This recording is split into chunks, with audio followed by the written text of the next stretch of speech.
সাহাবী বললেন ওয়াকাআতু আলা ইমরাআতি ফি রমাদান, আমি রমাদানের দিনের বেলায় আমার স্ত্রীর সাথে ফিজিক্যাল ইন্টারকোর্স করে ফেলেছি। আমি তো শেষ, ইয়া রাসূলুল্লাহ আমারে বাঁচান।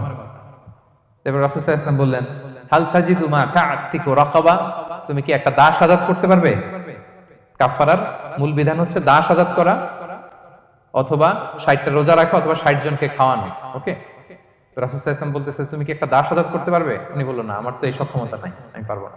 তো রাসূল সাল্লাল্লাহু আলাইহি ওয়াসাল্লাম বললেন ফাহাল তাস্তাতিউ আন তাসুমা শাহরাইনি মুতাতাবিআইন, তাহলে টানা 60 দিন রোজা রাখতে পারবে? বলতেছে লা ইয়া রাসূলুল্লাহ, এটাও আমি পারবো না, 60 দিন রোজা রাখা আমার পক্ষে সম্ভব না।